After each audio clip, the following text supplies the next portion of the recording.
Now I want to turn it over for economic outlook, a little of Dad's philosophy. Sure. Put that back up there.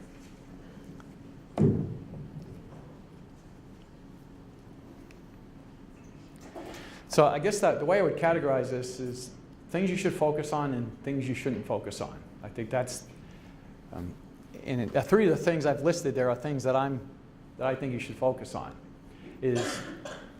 There are 10 leading economic indicators that come out every month by the conference board, and that's something I think is important. I'll talk a little bit more about that. Where are interest rates going? And corporations making more money or less money, or things are the same. And I'll go through why those are important things to know.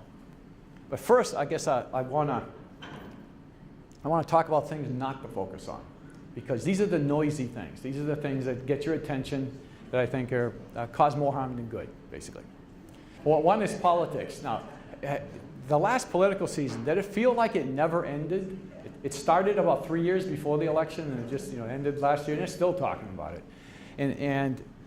But for your personal planning, is any of that really actionable? Not really. It's information, but it really isn't. It's a bit of a distraction. Like what the president tweets tomorrow. Like it, not like it, doesn't really make a difference. That is not policy, basically. And it's noisy. And earlier I was kidding about the people on TV talking about it ad nauseum. And it's like, there's nothing there that's going to make you not retire or anything like that. It's not important. It's noise. The media is my pet peeve. Any of you who've been in my office in the last year or two, it's my biggest thing I talk about, is to shut off the television, please. Okay? Because you hear some stuff, like they talk about it so frequently, it makes it like it's important.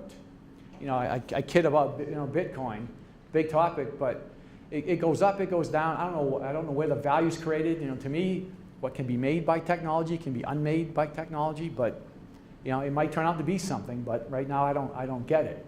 But it's funny how frequently I get the question in the office every day. Every single day I get a question about it. But remember a couple years ago, the big thing was Greece, right? Greece is a big problem. We should be worried about that somehow, some way. And now, where did it go? Has anything materially changed in Greece? Don't know, right? They don't talk about it anymore. Nothing has. And now, how about 3 years ago, 4 years ago now, I guess. Remember, oil was $130 a barrel. We're at peak oil. Prices are going to go up forever. I kept hearing $200, $300 a barrel gas. Guess what happened? About 18 months later, it went to $24 a barrel. It's like just noise, right? So you would have run out if you believed 130. We're running out of oil. Prices are high. You should go run out and buy gas companies, right? Guess what happened if you did that? You lost a bunch of money. It went down in value, still down in value. It's recovered a little bit, but there's always something to worry about. How about Brexit? There's another one. Right, I remember I was playing golf with clients on a Friday. Friday morning, my phone blew up. Everyone said, what's up with this Brexit thing? The market's down 1,000 points. And I'm sitting there going, what in the world has that got to do with us in our stock market? It's down 1,000 points. This makes no sense. And the stock market only goes down if a whole bunch of people are selling stuff. Like, why in the world would you sell? Because the English don't want to be in the European Union. And then about 2 weeks later, it all came back. And then now it's something else. I don't know what the next thing's going to be, but it will be something. Maybe it's going to be talking about Venezuela, right? There's only 4 countries, actually, in the world right now that are in recession.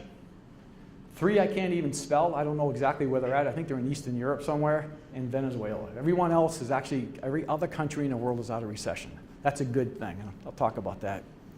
And your neighbors sometimes. Neighbors can be well-meaning, but everybody has an opinion, right?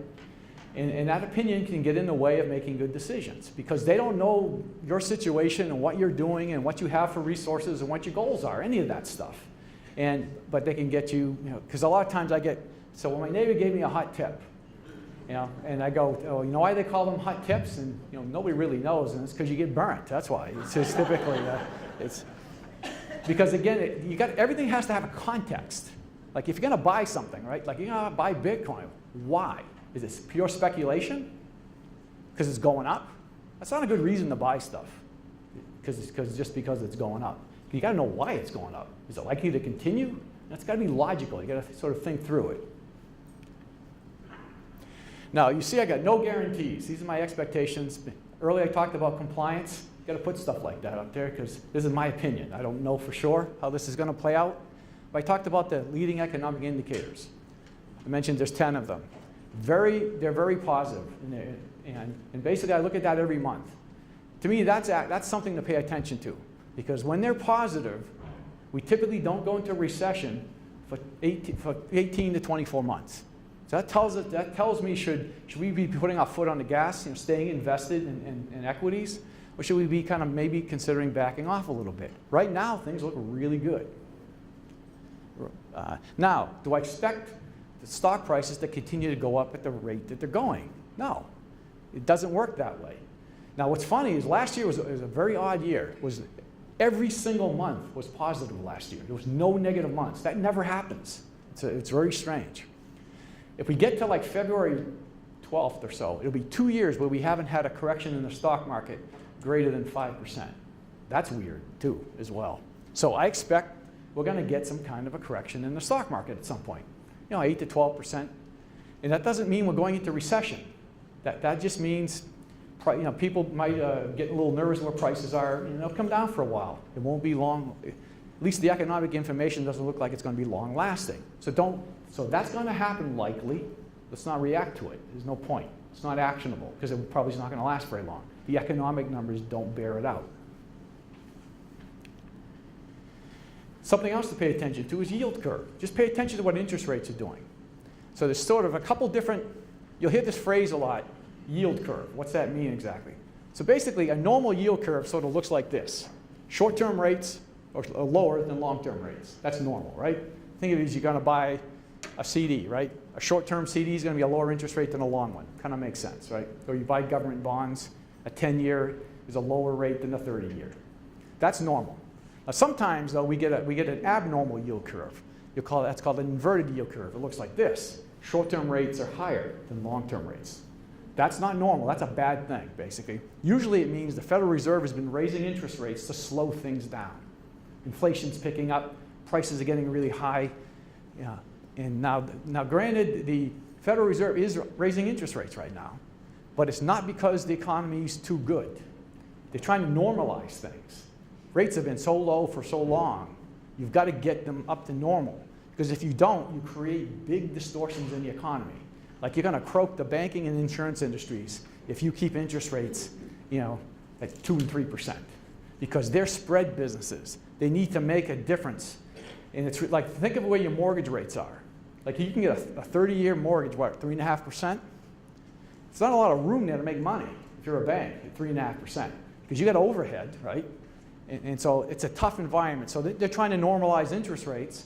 And also, it'd be good to raise rates a little bit because what's the reaction to the government if we go into a recession again? It's usually the lower interest rates, right, to make the economy pick up a little bit. Well, if they're too low, where are you going to go? They tried going zero, actually less than zero, negative interest rates in Europe. That doesn't work because you get unintended consequences. You can't have negative interest rates, even a hard concept to kind of get your head around. So rates are going up, but that's okay. As long as the 10-year government bond doesn't get probably above 4%, it's probably not going to have a huge impact on the economy. That's okay. But expect that. That's going to happen. But there's going to be a lot of talking around the coffee table regarding interest rates. Corporate earnings. Corporate earnings are really good. So what you want to know about corporate earnings is, are they accelerating, decelerating, or are they flat? Right now they're accelerating for a few reasons. Some good ones, actually. One is we're getting a global synchronized growth. Remember I talked about there's only 4 countries in recession today and around the world? Well, that's great. This is the first time in about 10 or 12 years that around the world economies are growing. So companies that do business all around the world, they're all doing better. That's good. We just had a tax law change. That's going to be positive. For a lot of companies, that's going to be positive. Maybe some short-term write-off types of things, but you'll see that the earnings growth will be pretty good this year. I was at a meeting this morning, and the gentleman was basically saying you can expect 12 to 15% growth in earnings next year. That's pretty healthy earnings growth, because that's what drives stock prices, is earning. Because if you track it and saying, I want a long-term plot of stock prices and watch earnings growth, They're very correlated. That's what drives the stock market, basically earnings. So it's pretty good right now. So that's a good sign. I can't make a case the stock market's cheap right now. It's not. It's not cheap. But it's not crazy priced either because it's supported by earnings. This is not like 2000 when you had all these companies making no money and their stock prices were, they'd have an IPO and it would go up 100% type of thing. It's really not that environment. Now, here's some opportunities. Where generally I like buying things that are cheap versus things that are expensive. No guarantees, but you're tilting probability in your favor, basically. So here's some things that might make sense.